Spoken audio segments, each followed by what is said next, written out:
तो चलो फिर आज हम बात करते हैं एक टॉपिक पर, डिसिप्लिन। तो ध्यान से सुनिएगा इस बात को। हुआ यूँ कि मैं जब लखनऊ में था तो वहाँ पे गोमती रिवर फ्रंट है, पर मैं घूमने के लिए गया तो वहाँ पे नदी है, गोमती नदी। और वहाँ पे फिर लाइट लगी हुई थी उसके पास, और वहाँ पे छोटे छोटे पौधे थे, और फील्ड पे घास बहुत अच्छे तरीके से कटी हुई थी। तो हम लोग वहाँ, हम और एक दो फ्रेंड्स और थे, तो हम लोग वहाँ पे कुछ समय तक वहाँ रहे। कुछ समय के बाद हमने अपने फ्रेंड से पूछा कि अच्छा एक चीज़ बताओ, यहाँ पे ऐसी जगहों पे अच्छा क्यों लगता है? तो मेरे फ्रेंड्स ने कहा कि शायद ऐसी जगहों पे इसलिए अच्छा लगता है कि कभी कभी जाते होंगे, इसलिए। मुझे लगा हाँ ये भी ठीक है। फिर हम लौट के घर पे वापस आए, और मैंने सोचा इस पे बात पे कि ऐसा क्या होता है कि ऐसी जगहों पे अच्छा लगता है।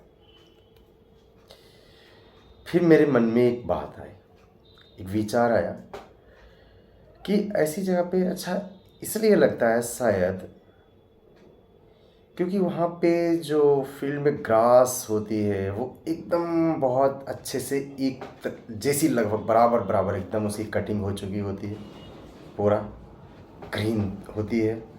और वहाँ पे जो पौधे होते हैं बहुत ही सिस्टमेटिक ढंग से लगे होते हैं, और उनकी भी समय समय पर कटिंग होती रहती है।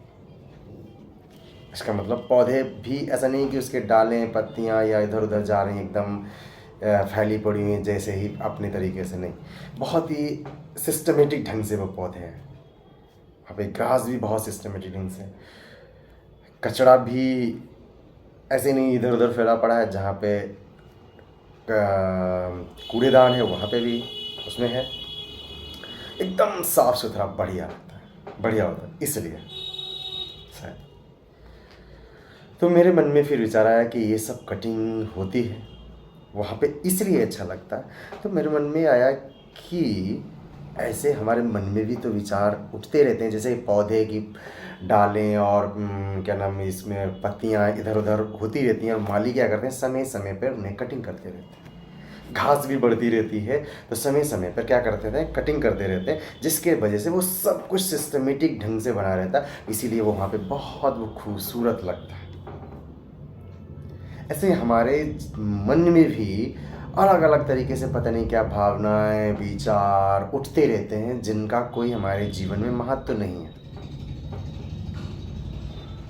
तो हमें ऐसे विचार ऐसी भावनाएं जो हमें एकदम अनसिस्टमेटिक बना देते हैं हमारे जीवन को, ऐसे विचारों ऐसी बातों को हमें क्या कर देते हैं, कट करते रहना उसी माली की तरह, जैसे कि वो वहाँ पे पौधे और ग्रास वगैरह को कट करता रहता है। और बहुत बढ़िया सिस्टमेटिक जब वहाँ पे जो पार्क हो जाता है तो वो वहाँ पे बहुत अच्छा लगने लग जाता है। ऐसे ही हम अपने जीवन में अपने विचारों को ध्यान दें, विचारों पर ध्यान दें, अपनी भावनाओं पर ध्यान दें, और देखें कि ऐसी कौन कौन सी चीज़ें हैं जो हमें हमारे लाइफ को अनसिस्टमेटिक बना देती हैं। उनको क्या कर दें, कट कर दें उस माली की तरह। कट करने का मतलब उसे अंडरस्टैंडिंग समझदारी के जरिए धीरे धीरे उसे क्या कर दें, ख़त्म कर दें। इससे क्या होगा, हमारा लाइफ सिस्टमेटिक हो जाएगा, और ऑटोमेटिकली हम क्या हो जाएंगे, डिसिप्लिन्ड हो जाएंगे। जैसे कि पूरा पार्क में माली ने सब कुछ जो एक्स्ट्रा फालतू की चीज़ें पौधे में होती हैं, जो फालतू की जो एक्स्ट्रा ग्रास जो जो उसको अनसिस्टमेटिक बना सकते, उसे कट करके क्या कर दिया, डिसिप्लिन्ड सब कुछ कर दिया। डिसिप्लिन की वजह से क्या हो गया, पूरा पार्क खूबसूरत हो गया। ऐसे ही हम अपने विचारों को जब जितने भी अनसिस्टमेटिक ढंग से उभर रहे थे उनको अंडरस्टैंडिंग की मदद से उनको समझ के उनको जब हम ख़त्म कर देते हैं, हटा देते हैं अपने जीवन से, और अच्छे विचारों को अपने जीवन में लाते हैं, तो होता क्या, हमारा लाइफ भी बहुत ही डिसिप्लिन्ड हो जाता है। सोचिए जब डिसिप्लिन पार्क में सब डिसिप्लिन में रहता तो इतना खूबसूरत, तो हमारा लाइफ जब डिसिप्लिन्ड होगा तो हमारी लाइफ भी तो बहुत खूबसूरत हो सकती है। हो सकती नहीं, हो जाएगी।